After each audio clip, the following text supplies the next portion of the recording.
Good morning, welcome back to my channel. তো তোমরা সবাই কেমন আছো বন্ধুরা? আশা করি তোমরা ভগবানের আশীর্বাদে অনেক ভালো আছো, সুস্থ আছো। তো আমি এতদিন কোনো ব্লগ ভিডিও বানাতে পারিনি। দেখতে পাচ্ছ গলার অবস্থা, গলা তো একদম খারাপ, শরীরটাও ভালো ছিল না। তো ভাবলাম চলো আর কতদিন এভাবে থাকবো, তোমাদের সাথে একটু ভিডিওটা করি, শেয়ার করি। কারণ আমি এসেছি বাপের বাড়ি। তোমাদেরকে আগের ভিডিওটা তোমরা দেখেছো, দাদারা এসছিল, সবাই মিলে ঘুরতে গেছি।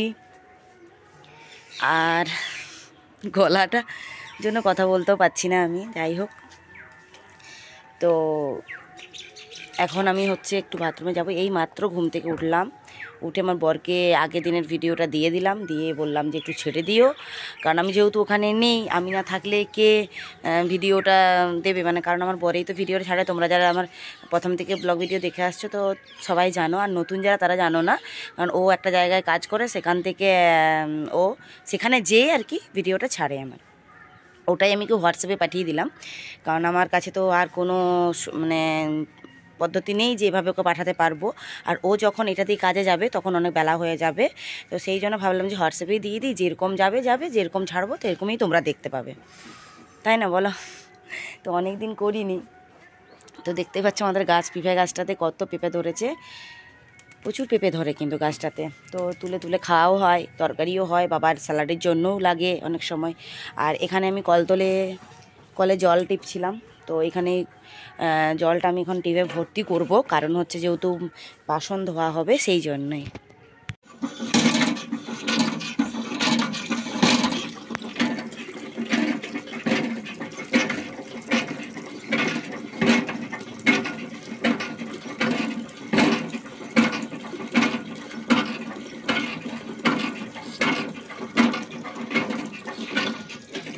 সকালে সুন্দর পরিবেশটা, কি সুন্দর তাই না? আর ঠাকুমা দেখো কতগুলো ছাগল এখানে রাখা আছে।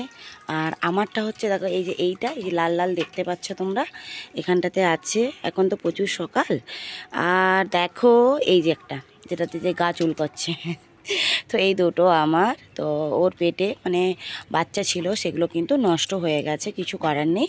ওর যেহেতু শরীরে একটু প্রবলেম হয়েছিল, একটু পক্স হয়েছিল, সেই জন্যই আর কি ও কি করবে বলো, এত বড় ক্ষতি হয়ে গেল। তো যাই হোক, হয়তো এখন হয়েছে আবার পরে ঠিক হয়ে যাবে, যেহেতু ওর শরীরটা ভালো ছিল না সেই জন্য।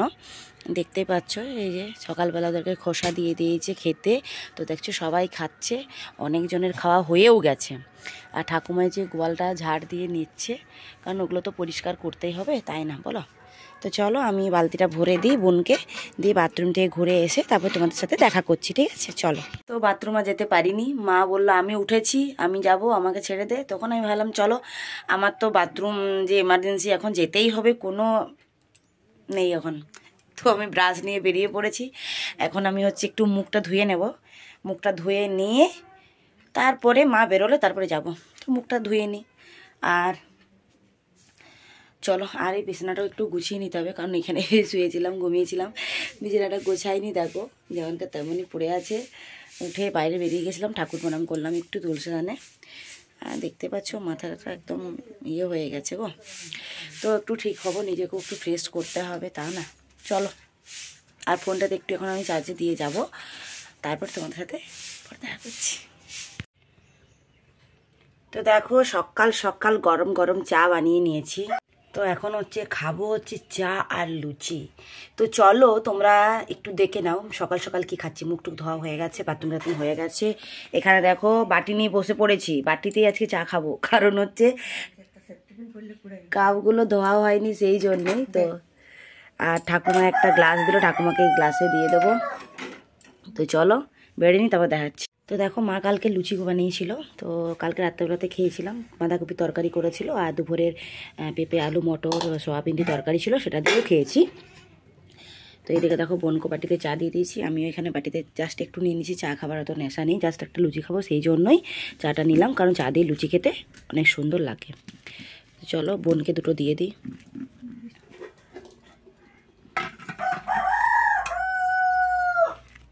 আর আমি দুটো নিয়ে নিই। তো চলো দুজনে মিলে খাই, তবে দেখা করছি।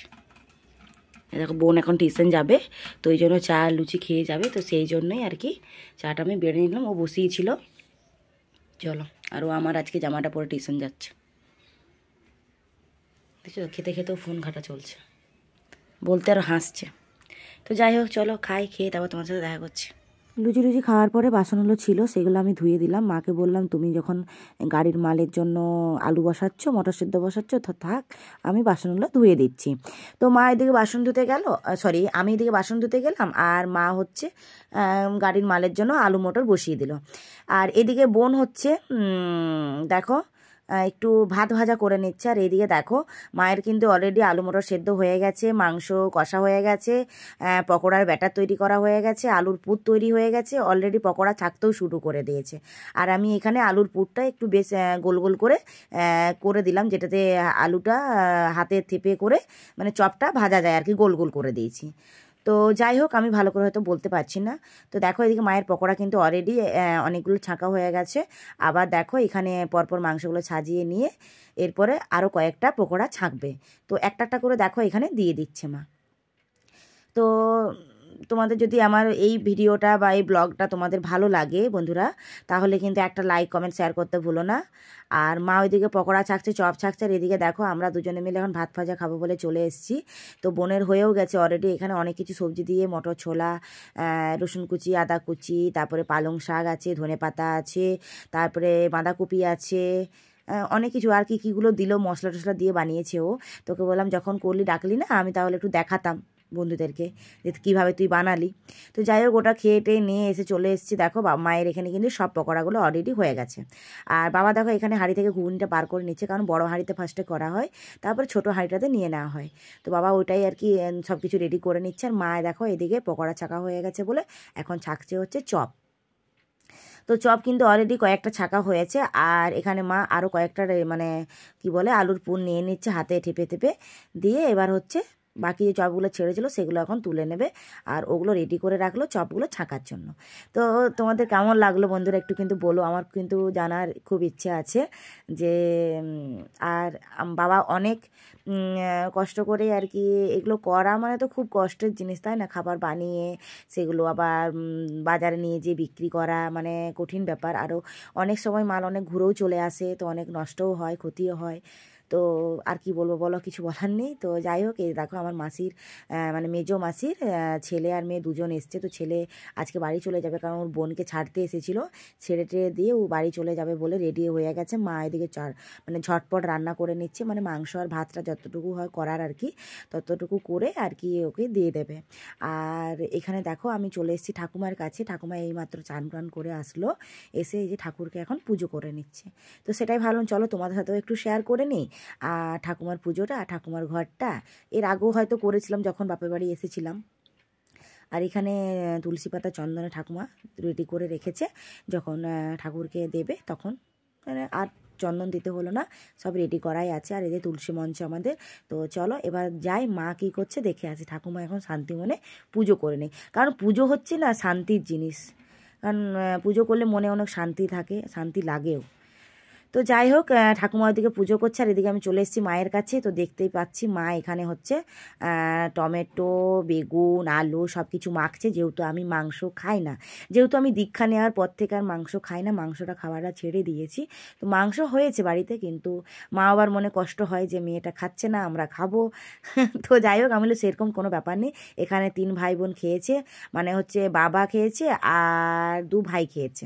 ভাই তো খেয়ে দিয়েও বাসে তুলে দিয়ে এসছে, বাবা চলেও গেছেও। আর এদিকে অলরেডি দেখো আমরা খাবার নিয়ে বসেও পড়েছি। আর মায়ের কিন্তু সব কিছু রেডি করা হয়ে গেছে, শাক ভাজা, আলু বেগুন দিয়ে মাখা হয়েছে, আর টমেটো পোড়া হয়েছিল সেটা মা মেখে দিয়েছে লঙ্কা তেল দিয়ে। তো যাই হোক আমার এরকম খেতে খুব ভালো লাগে। আর এখন যেহেতু ঠাকুরের দীক্ষা নিয়েছি সেহেতু আমার আর মানে মাংস মাছটা একদম খেতে ইচ্ছা করে না। তো মাছটা সবাই বলে, মাও খুব বকছিল, বাবাও বকছিল, এখন থেকে কি সব কিছু ছেড়ে দিবি, তাহলে একটু মাছটা হলেও খা। তো মাছ আনা হয়, মাছ করা হয়, কালকেও হয়েছে বাড়িতে মাছ। তো আজকে আর মাছ আনলো না, কারণ বাবা যেহেতু গাড়ির মানে ব্যবসা করছে, তো সেই জন্য সময় পায়নি আর কি মাছের দিকে যেতে। জাস্ট সামনে দোকান ছিল, মাংসটা নিয়ে চলে এসছে, যেহেতু ভাই বাড়ি চলে যাবে বলে। আর এই যে তোমরা দেখলে যে বোন বসলো, ওটা হচ্ছে মাসির মেয়ে, আর ছেলে তো চলে গেল। আর এই যে তিনজনের জন্য মানে 3টা বাটি মাংস বেড়ে নিয়েছে। এই যে বোন বসে আছে, 2 বোন, একটা হচ্ছে আমার বোন, আর ওটাও আমার বোন, মানে ওটা মাসির মেয়ে। তাও ঠাকুমার আমি যেহেতু মাংস খাই না, সেই জন্য আমরা এটা দিয়ে খাচ্ছি। আর দুপুরে খাওয়া দাওয়ার পর একটু মানে শুয়েছিলাম, একটু ফোনের কাজ করছিলাম। দিয়ে তারপরে দেখো এখানে চলে এসেছি আমি একটু ফুচকা খেতে। আর ঠাকুমা নিয়ে এলো পকোড়া। তো এই পকোড়িগুলো খাবো। এগুলো পেঁয়াজ রসুন দিয়ে করা, মানে মাংস দিয়ে নয়, মানে এটা পকোড়ি টাইপ আর কি। তো চলো ফুচকাগুলো এনজয় করতে করতে খাই। তো খাবার শেষে মনে হচ্ছে তোমাদের সাথে একটু শেয়ার করি। তো যেহেতু যেগুলো ছিল সেগুলোই তোমাদের সাথে শেয়ার করলাম। তো যাই হোক, তোমরা ভাববে যে আমি হয়তো একটা দুটো নিয়ে বসেছি, না, অনেকগুলো ঠাকুমা থালা ভর্তি করে নিয়ে এসেছিলো। চলো এগুলো এখন খাই, আর লঙ্কাটা বেছে দিলাম। তো তোমার যদি আমাদের ব্লগ ভালো লেগে থাকে তাহলে লাইক করতে ভুলো না, ভুলো না, ভুলো না। আর নতুন কোনো বন্ধু যদি হয়ে থাকো তাহলে নোটিফিকেশনে যে বেল আইকনটা টাচ করে দিও, তাহলেই কিন্তু আমার সব ভিডিও তোমাদের কাছে আগে পৌঁছে যাবে। তো চলো পকোড়ি খেতে খেতে টাটা তোমাদেরকে।